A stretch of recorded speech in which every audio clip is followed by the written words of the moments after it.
ಇವತ್ತು ನಾವೆಲ್ಲ ವಿಶೇಷವಾಗಿ ಹಿರಿಯ ನಾಯಕರು ಮತ್ತು ಸೌಜನ್ಯತೆಯ ಸುಸಂಸ್ಕೃತೆಯ ಸಹಕಾರ ಮೂರ್ತಿಯಾದಂಥ ಎಸ್ ಎಂ ಕೃಷ್ಣ ಅವರ ನೆನಪು ಮಾಡ್ತಾಯಿದ್ದೇವೆ.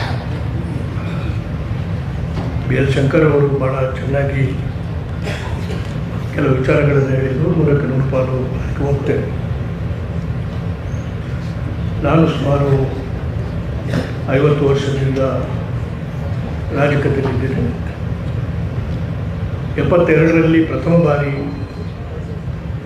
ನಾನು ಮಂತ್ರಿಮಂಡಲವನ್ನು ಸೇರಿದಾಗ ಆಗ ತಾನೇ ಶಾಸನ ಸಭೆಯನ್ನು ಪ್ರವೇಶ ಮಾಡಿದ್ದೆ. ಆಗ ಘಟಾನುಘಟಿಗಳು ದೇವರಾಜ ಅರಸರ ಮಂತ್ರಿಮಂಡಲದಲ್ಲಿದ್ದರು. ದೇವರಾಜ ಅರಸರು ನಮ್ಮನ್ನು ಹೇಳದೆ ಕೇಳದೆ ಒಮ್ಮೆಲೆ ಮಂತ್ರಿ ಮಾಡಿಬಿಟ್ರು. ಆಗ ನನಗೊಂದು ರೀತಿ ಶಾಕ್ ಆಯಿತು. ಅದು ಕೂಡ ಯಾವ ಮಂತ್ರಿಮಂಡಲ ಅಂತ ಹೇಳಿದರೆ ಎಸ್ ಎಂ ಕೃಷ್ಣ ಅವರು ಉದ್ಯಮ ಮಂತ್ರಿಗಳು.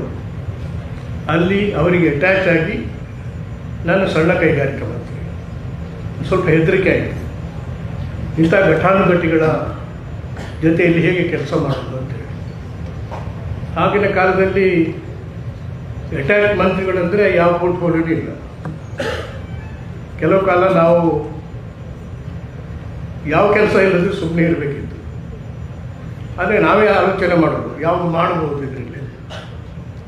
ಆಗ ನಾವು ಒಂದು ರೀತಿಯ ಅನ್ವೇಷಣಾ ಪ್ರವೃತ್ತಿ ಇದ್ದದ್ರಿಂದ ಕೆಲವು ಕಾರ್ಯಕ್ರಮಗಳನ್ನು ನಾವೇ ಮಾಡುವಾಗ ಅದಕ್ಕೆ ಸಂಪೂರ್ಣ ಪ್ರೋತ್ಸಾಹ ಕೊಟ್ಟು ಸಹಕಾರ ಕೊಟ್ಟು ಏನೋ ನಮ್ಮ ಪೋರ್ಟ್ಫೋಲಿಯೋದಲ್ಲಿ ಇವರೇನು ಮಾಡ್ತಾ ಇದ್ದಾರೆ ಅಂತೇಳಿ ಆ ಭಾವನೆ ಇಟ್ಕೊಳ್ಳಿ. ಸೌಜನ್ಯತೆಯಿಂದ ನಾನು ಮಾಡಿದ ಎಲ್ಲ ಕಾರ್ಯಕ್ರಮಗಳಿಗೆ 100ಕ್ಕೆ 100 ಪಾಲು ಯಾವುದೇ ಆಕ್ಷೇಪಣೆ ಇರ್ತದೆ ಸಹಕಾರ ಮಾಡಿದವರು ಎಸ್ ಎಂ ಕೃಷ್ಣ. ಯಾಕಂದರೆ ಏನು ಕೆಲಸ ಇಲ್ಲ ಇದ್ದರೆ ನಾವು ಏನಾದರೂ ಹೊಸ ಆಲೋಚನೆ ಮಾಡಬೇಕಲ್ಲ. ಅದಕ್ಕೆ ಇಲೆಕ್ಟ್ರಾನಿಕ್ ಕಾರ್ಪೊರೇಷನ್ ಅಂತೇಳಿ ಮಾಡಿದೆವು. ಅದಕ್ಕೂ ಅವರು ಸಹಿ ಅನ್ನಿಸಿದ್ರು. ಎಲೆಕ್ಟ್ರಾನಿಕ್ ಕಾರ್ಪೊರೇಷನ್ನ ಒಂದು ದೊಡ್ಡ ಎಸ್ಟೇಟನ್ನು ನಾವು ಆನೇಕಲ್ ತಾಲೂಕುಗಳು ಮಾಡಿದೆವು. ಅದಕ್ಕೂ ಸಹಕಾರ ಕೊಟ್ಟರು. ಎಲೆಕ್ಟ್ರಾನಿಕ್ ಸಿಟಿ ಅಂತೇಳಿ IT ಆ ಥರ ಬೆಳೀಲಿಕ್ಕೆ ಅವರ ಆಶೀರ್ವಾದ ಇಲ್ಲದಿದ್ದರೆ ಆಗ್ತಾನೇ ಇರಲಿಲ್ಲ. ಯಾರಾದರೂ ಅಡ್ಡ ಬರ್ತಾಯಿತ್ತು, ಇವನೇನು ಅಧಿಕ ಪ್ರಸಂಗ ಮಾಡ್ತಾ ಇದ್ದಾರೆ ಅಂತ. ಅದೇ ಥರ ನಾನು ಸಣ್ಣ ಕೈಗಾರಿಕೆಯಾಗಿ ಬಹುಶಃ ಹೆಚ್ಚು ನನಗೆ ವರ್ಚಸ್ಸು ಕೀರ್ತಿ ಬರಬೇಕಾದ್ರೆ ಸಣ್ಣ ಕೈಗಾರಿಕೆಯಲ್ಲಿ ಮಾಡಿದಂಥ ನನ್ನ ಕೆಲಸದಿಂದ.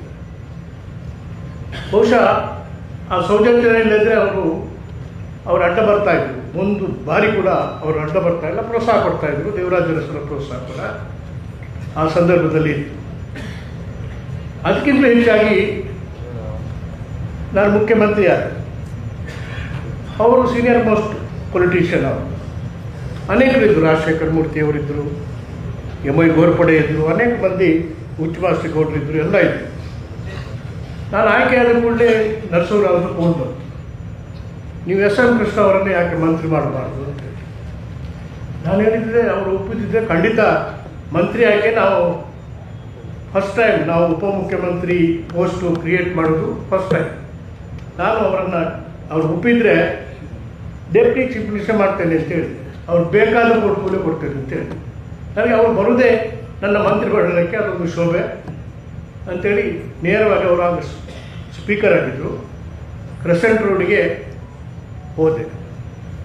ಸೌಜನ್ಯತೆಯಿಂದ ನಡ್ಕೊಂಡ್ರು. ನನಗೆ ಅಭಿನಂದನೆ ಮಾಡಿದರು ಮುಖ್ಯಮಂತ್ರಿ ಆಗೋದಕ್ಕೆ. ನಾನು ಅದರ ನಿರೀಕ್ಷೆ ಮಾಡಿರಲಿಲ್ಲ.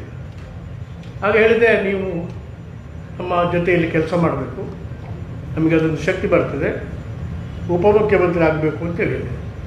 ನಿಮಗೆ ಯಾವ ಪೋರ್ಟ್ಫೋಲಿಯೋ ಬೇಕು ಅಂತೇಳಿ ತಾವು ಹೇಳಿ ಅದನ್ನೇ ಮಾಡ್ತೀವಿ ಅಂತೇಳಿ. ಮತ್ತು ನೀರಾವರಿ ಮತ್ತು ವಿದ್ಯುತ್ ಶಕ್ತಿ ಮಂತ್ರಿ ಕೂಡ ಆಗ್ತೀವಿ. ಬಹುಶಃ ನಾವು ಅವರ ಮಂತ್ರಿಮಂಡಲದಲ್ಲಿ ಅವರಿಗಿಂತಲೂ ನಾನೇ ಹಸ್ತಕ್ಷೇಪ ಮಾಡಿದ್ದು ಜಾಸ್ತಿ. ಆಗ Almatti dam Lal Bahadur Shastri foundation story ಮಾಡಿದ ಮೇಲೆ 1 ಇಂಚು ಕೆಲಸ ಆಗಿತ್ತು. ಆಗ ನಾನು ಹೇಳಿದ್ದೆ, ನಾವು ಬೇಕಾದರೆ ಒಂದು ಫೈನಾನ್ಸ್ ಕಾರ್ಪೊರೇಷನ್ ಮಾಡೋಣ, ಇದು ಕೃಷ್ಣ ಜಲಭಾಗ್ಯ ನಿಗಮ ಅಂತೇಳಿ ಮನಿ ರೈಸ್ ಮಾಡೋಣ, ತನ್ಮೂಲಕ ಕಟ್ಟೋಣ ಅಂತೇಳಿದರೆ 2 ವರ್ಷದಲ್ಲಿ 518 ಮೀಟರ್ ಏರಿಸಿದೆವು. ಮತ್ತೊಂದು 5 ಮೀಟರ್ ಗೇಟ್ ಕೂಡ ಫಿಕ್ಸ್ ಮಾಡಿದ್ವಿ. ಈಗ ನಮ್ಮ ಶಿವಕುಮಾರ್ ಅವರು ನೀರಾವರಿ ಮಂತ್ರಿ ಆಗಿದ್ದಾರೆ, ಆ ಗೇಟು ನಮ್ಮ ಅನಂತರ ಮುಖ್ಯಮಂತ್ರಿ ಆಗಿದ್ದವರು ಕತ್ತರಿಸಿಬಿಟ್ರು. ಆ ಕತ್ತರಿಸಿದಂಥ ಗೇಟು ಈಗಲೂ ಕೂಡ ಅಲ್ಲಿದೆ, ನೀವು ಹೋಗಿ ನೋಡಬೇಕು. ನಮಗಂತೂ ನಮ್ಮ ಹೃದಯವನ್ನು ಕತ್ತರಿಸಿದಾಗ ಆಯಿತು.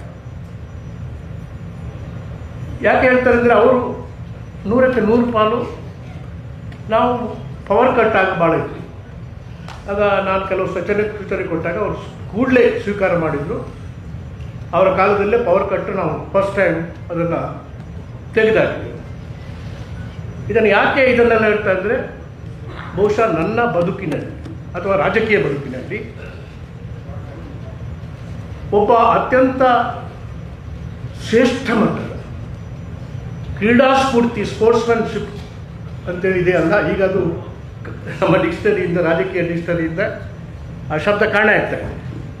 ಬಹುಶಃ ನಾನು ಕಂಡಂಥ ಅತ್ಯಂತ ಅಪರೂಪದ ಒಂದು ಕ್ರೀಡಾ ಸ್ಫೂರ್ತಿಯಿಂದ ಕೆಲಸ ಮಾಡಿದಂಥ ಒಬ್ಬ ರಾಜಕೀಯ ವ್ಯಕ್ತಿ ಯಾರು ಅಂತ ಹೇಳಿದರೆ ಪ್ರಥಮ ಶ್ರೇಣಿಯನ್ನು ನಾನು ಎಸ್.ಎಂ. ಕೃಷ್ಣ ಅವರಿಗೆ ಕೊಡಲಿಕ್ಕೆ ಅಪೇಕ್ಷೆ ಮಾಡ್ತಾ ಇದ್ದೆ.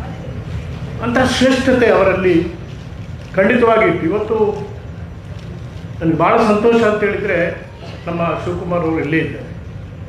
ಅವ್ರಿಗೆ ಕೊಟ್ಟಂಥ ಪ್ರೋತ್ಸಾಹ ನಾನು ಕೊಡಲಿಲ್ಲ. ಅವ್ರಿಗೆ ಪ್ರೋತ್ಸಾಹ ನಾನು ಸೀಟ್ ಮಾತ್ರ ಒಮ್ಮೆ MLA ಸೀಟ್ ಬಹುಶಃ ನಾನು ಕೊಟ್ಟಿರಬೇಕು ಅಷ್ಟೇ.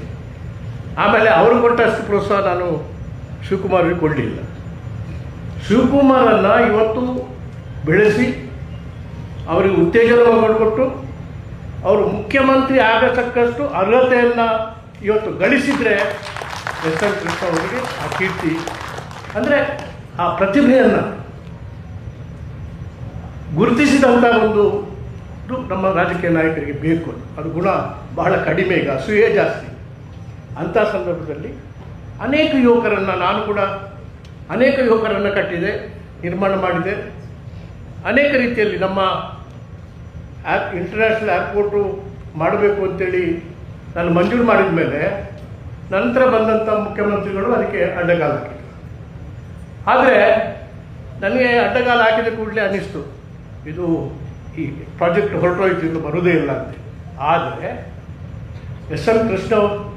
ಕೃಷ್ಣ ಅವರು ಮುಖ್ಯಮಂತ್ರಿ ಆದಮೇಲೆ, ನಮ್ಮ D.K. ಶಿವಕುಮಾರ್ ಅವರು ಮಂತ್ರಿ ಆದಮೇಲೆ ಅದನ್ನು ಕೈ ಬಿಡಲಿಲ್ಲ. ಯಾಕಂದರೆ ಏನೋ ವೀರಪ್ಪ ಮೊಯ್ಲಿಯವರು ಪ್ರಾರಂಭ ಮಾಡಿದರು, ಅದರಿಂದ ಇಲ್ಲಿ ಕೈ ಬಿಡೋಣ ಅಂತೇಳಿ ಬಿಡಲಿಲ್ಲ. ಅದನ್ನು ಮುಂದುವರಿಸಿ ಆ ಒಂದು ದೊಡ್ಡ ಪ್ರಾಜೆಕ್ಟನ್ನು ಕೈಗೊಂಡು ಯಶಸ್ಸು ಮಾಡಿದವರು ಎಸ್.ಎಂ. ಕೃಷ್ಣ ಅವರು, ನಮ್ಮ D.K. ಶಿವಕುಮಾರ್ ಅವರ ಬೆಂಬಲಿಸಿದರು. ಅದರಿಂದ ಅನೇಕ ಉದಾಹರಣೆಗಳನ್ನು ಹೆಸರಿಸ್ಬೋದು. ನಾನು ಯಾವುದು ಇನಿಷಿಯೇಟಿವ್ ತಗೊಂಡೆ ಅದನ್ನು ಮುಂದುವರಿಸಿ ಯಶಸ್ವಿಯನ್ನು ಮಟ್ಟಕ್ಕೆ ತಂದಂಥವರು ನಮ್ಮ ಎಸ್.ಎಂ. ಕೃಷ್ಣ ಅವರು. ಅದರಿಂದ ಹೆಚ್ಚು ಬೆಳೆಸಲಿಕ್ಕೆ ನಾನು ಅಪೇಕ್ಷೆ ಪಡೋದಿಲ್ಲ. ಆದ್ದರಿಂದ ಇಡೀ ನನ್ನ ರಾಜಕೀಯ ಜೀವನದಲ್ಲಿ ಯಾವ ಒಂದು ಸ್ಪೋರ್ಟ್ಸ್ಮನ್ ಸ್ಪಿರಿಟ್ ಇದ್ದಂಥ ಒಬ್ಬರಿದ್ದರೆ, ನನ್ನನ್ನು ಅವರು ಟ್ಯಾಕ್ಸೇಷನ್ ಕಮಿಷನ್ ಇದ್ದು ಅಧ್ಯಕ್ಷ ಮಾಡಿದರು, ರೆವಿನ್ಯೂ ಕಮಿಷನ್ ಇದ್ದು ಅಧ್ಯಕ್ಷ ಮಾಡಿದರು. ನಾನು ಹೇಳಿದೆ, ಅಧ್ಯಕ್ಷ ಮಾಡಿದ್ದು ಸರಿ, ಆದರೆ ಶಿಫಾರಸನ್ನು ನೀವು ಎಲ್ಲ ಅಡ್ಡ ಬಂದರು, ಅವರ ಅಧಿಕಾರಿಗಳು ಅಡ್ಡ ಬಂದರು, ಮಂತ್ರಿಮಂಡಲದ ಅಡ್ಡ ಬಂದರು, ಈ ಶಿಫಾರಸುಗಳನ್ನು ಮಾಡಬೇಡಿ, ಆಗುವುದಿಲ್ಲ ಅಂತೇಳಿ ಹೇಳಿದರು. ಆದರೆ ಆ ಟ್ಯಾಕ್ಸೇಷನ್ ಕಮಿಷನ್ ಮತ್ತು ರೆವೆನ್ಯೂ ಕಮಿಷನ್ದ ನಾನು ಕೊಟ್ಟಂಥ ಶಿಫಾರಸನ್ನು 100ಕ್ಕೆ 100 ಪಾಲು ಅನುಷ್ಠಾನ ಮಾಡಿದವರು ಮಾನ್ಯ ಶ್ರೀ ಎಸ್.ಎಂ. ಕೃಷ್ಣ ಅವರು. ಆದ್ದರಿಂದ ಸೌಜನ್ಯದ ಸಾಕಾರ ಮೂರ್ತಿಯಾದಂಥ ಎಸ್.ಎಂ. ಕೃಷ್ಣ ಅವರಿಂದ ನಾವು ಕಳ್ಕೊಂಡಿದ್ದೇವೆ. ವೈಯಕ್ತಿಕವಾಗಿ ನಮಗೆ ಭಾಳ ವಿಶೇಷವಾದಂಥ ದುಃಖ ಆಗ್ತಾಯಿದೆ. ಬಹುಶಃ ಅವರನ್ನು ಪೋಷಣೆ ಮಾಡಿ ನಮ್ಮ D.K. ಶಿವಕುಮಾರ್ ಅವರನ್ನು ಅತ್ಯಂತ ಉತ್ತುಂಗ ಒಂದು ಪ್ರತಿಭಾವಂತ ಒಬ್ಬ ನಾಯಕನನ್ನಾಗಿ ನಿರ್ಮಾಣ ಮಾಡಿದಂಥವ್ರು, ಅವರಿಗೆ ಭಾಳ ದುಃಖ ಆಗಿರಬೇಕು. ಅವರ ಕುಟುಂಬಕ್ಕೆ ಭಾಳ ದುಃಖ ಆಗಿದೆ. ಅವರ ಜೊತೆಯಲ್ಲಿ ನಾವು ಕೂಡ ಇದ್ದೇವೆ ಅಂತೇಳಿ ಹೇಳಿ ನನ್ನ ಮಾತುಗಳನ್ನು ಮುಗಿಸ್ತೇನೆ. ಹೆಚ್ಚಿನ ವಿಡಿಯೋಗಳಿಗೆ ಪ್ರತಿಧ್ವನಿ ಯೂಟ್ಯೂಬ್ ಚಾನೆಲ್ ಸಬ್ಸ್ಕ್ರೈಬ್ ಮಾಡಿ, ಬೆಲ್ ಐಕಾನ್ ಕ್ಲಿಕ್ ಮಾಡಿ.